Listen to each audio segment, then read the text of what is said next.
देखिए, पीड़ित परिवार 3 हफ्ते से ज्यादा का समय हो गया है और अभी तक सभी लोगों की गिरफ्तारी नहीं हुई। मेरी पीड़ित परिवार से बात हुई, उनकी एक ही मांग है कि इस पूरी घटना को अंजाम देने वाले जो मुख्य लोग हैं, जिन्होंने इसका संरक्षण किया, जिनकी जानकारी में सब हुआ, जिन्होंने आरोपियों को बल दिया इतनी बड़ी घटना को अंजाम देने का, उनकी गिरफ्तारी होनी चाहिए और उन पर सख्त से सख्त कार्रवाई होनी चाहिए। परिवार और कुछ नहीं चाहता, सिर्फ न्याय चाहता है और मैं चाहता हूं और हमारे पूरे क्षेत्र की इसकी, क्योंकि मैं यहाँ पैदा हुआ हूँ, ये मेरा घर भी है हरिद्वार। हमारी ये मांग है कि किसी भी कीमत पे बहन बेटियों के साथ जुर्म ज्यादती बर्दाश्त नहीं की जाएगी और ऐसा अपराध करने वाले, उनको सह देने वाले हर व्यक्ति पे, चाहे वो सत्ता का व्यक्ति हो, चाहे वो विपक्ष का हो, कोई भी हो, कितने बड़े ताकतवर हो, उसको बचाने का प्रयास शासन और प्रशासन ना करे। मैं समझता हूं जिस तरह की चीजें मुझे बताई गई है, मैं किसी निर्दोष को सजा के पक्ष में नहीं हूं, लेकिन दोषियों को बचाने के लिए अगर नेता, सत्ता में बैठे नेता अगर अपना योगदान देंगे तो उनको ये नहीं भूलना चाहिए कि परिवार उनके भी हैं, बच्चियां उनके घरों में भी है, जिसका जाता है उसे तकलीफ होती है। ये बहुत घटना जो है ये डरावनी घटना है और उत्तराखंड पुलिस के इकबाल पे बहुत बड़ा सवाल है।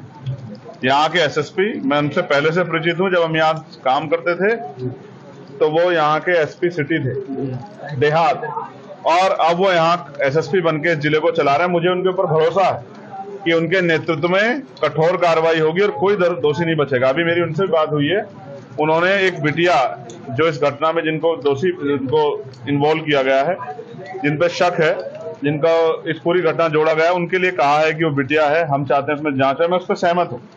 मैं नहीं चाहता किसी बच्चे के साथ कोई इस तरह का वो घटना हो, उसकी पूर्ण जांच हो जाए। लेकिन मुख्यमंत्री जी का 2 दिन पहले का बयान है, SC/ST एक्ट में जितने भी मुकदमे हैं और जितने भी उसमें आरोपी, पहले तत्कालिक उन्हें गिरफ्तारी होनी चाहिए। जिस तरह से वो ताकतवर लोग बाहर रह के इस परिवार को डराने काम कर रहे हैं और बच्चियों में और पूरे दलित समाज में क्षेत्र के डर का माहौल है, जिस तरह से वो जो है इनको प्रलोभन और न्याय को प्रभावित करने का काम कर रहे हैं, ये सब अगर उत्तराखंड पुलिस की नाक के नीचे हो रहा है तो ये बड़ा सवाल खड़ा कर रहा है। कहीं ना कहीं संरक्षण सत्ता का अपराधियों को है। मैं मुख्यमंत्री से मांग करता हूं, मैं यहाँ के सीनियर अधिकारियों से मांग करता हूं कि अपनी जिम्मेदारी का निर्वहन करें। और मुझे आशा थी कि उत्तराखंड के मुख्यमंत्री, अभी यहाँ मंगलौर में चुनाव था, यहाँ आए थे, मुझे आशा थी कि वो यहाँ आके इस परिवार का दुख बांटेंगे। लेकिन जैसा मैंने कहा, जाति कभी नहीं जाती, क्योंकि ये बच्ची दलित समाज की है। शायद उनको इनके परिवार के पास आने का समय नहीं मिला।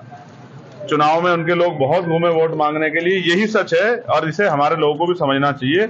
जब तक वो अपने दलों से जुड़ के अपनी ताकत नहीं बनाएंगे, तब तक ये जुल्म उन पे होते रहेंगे। मैं विश्वास दिलाता हूं कि इस घटना को हम प्रथम और आखिरी घटना समझ के इस पर मजबूत लड़ाई लड़ेंगे और आने वाले 3-4 दिन के बाद ही अगर कार्रवाई नहीं हुई तो एक बहुत बड़ा आंदोलन जिलाधिकारी कार्यालय पर होगा। उसके लिए हम लोग अपनी भूमिका अपनी लीडरशिप से बात करके बना दें। हम ये चाहते हैं, हम किसी भी तरह का कोई आंदोलन नहीं करेंगे अगर पुलिस अपनी कार्रवाई को जिम्मेदार से करेगी, आरोपियों को बचाने काम नहीं करेगी। मैं यहाँ पिछले आधे घंटे से बैठा हूँ और अधिकारी यहाँ नहीं आ पा रहे हैं। इसका मतलब कहीं ना कहीं उनको पता है कि जब सवाल जवाब पूछे जाएंगे तो वो जवाब नहीं दे पाएंगे। जिन अधिकारियों की जिम्मेदारी, वो यहाँ से गायब क्यों है?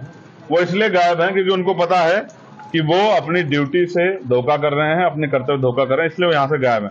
इसलिए ये सवाल भी मैं छोड़ता हूँ कि वो ऐसे अधिकारियों को क्या कुर्सी पे बने रहने का अधिकार है, जिन अधिकारियों के नेतृत्व में इतनी बड़ी बड़ी घटनाएं हो रही हैं, जिस SHO, जिस CO के नेतृत्व में इतनी बड़ी बड़ी घटनाएं हो रही है और आरोपी खुलेआम घूम रहे हैं, उसको कैसे चार्ज दिया गया ऐसे लोगों को?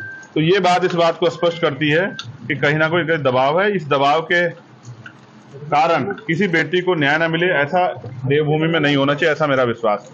मुझे उम्मीद है मुख्यमंत्री भी इस घटना का संज्ञान लेंगे और जो आरोपी फरार है, पुलिस उनको जल्दी गिरफ्तार भी करेगी, ऐसा मेरा विश्वास। की आर्थिक मदद की ये सरकार का काम है। अगर हर चीज के लिए मांग करनी पड़ी तो जब वो जनता से वोट मांगने आते तब उनको शर्म क्यों नहीं आती? ये तो उनको खुद देखना चाहिए कि वो माँ के लिए किस तरह मजदूरी करके अपना पेट पाल रही है। सरकार की जो योजनाएं जिन पे अपनी पीठ थपथपाती है, वो जमीन पे है भी या नहीं, इसका जवाब भी सरकार को देना चाहिए। संसद में बड़ी बेबाकी से आप अपनी बात रखते हैं क्या? वहाँ भी अगर लापरवाही हुई तो सेशन आ रहा है, बजट सेशन, मैं पुरजोर कोशिश करूंगा कि इतनी जो विभत्स घटनाएं घटी है और जिस तरह से अधिकारियों ने इस पर लापरवाही बरती है, इसको मैं पुरजोर तरीके से पार्लियामेंट में उठाऊं और इन अधिकारियों को वहीं पार्लियामेंट में ही अध्यक्ष जी से कह के बुलवा के इनसे सवाल जवाब हो, इनसे पूछा जाए कि ये आपको पर्याप्त तनख्वाह मिल रही है, पर्याप्त सुविधा हो रही है, फिर भी न्याय क्यों नहीं कर रहे हो? फिर भी आरोपियों का संरक्षण हो रहा है, फिर उसमें कार्रवाई क्यों नहीं कर रहे? इसका जवाब इनको देना पड़ेगा।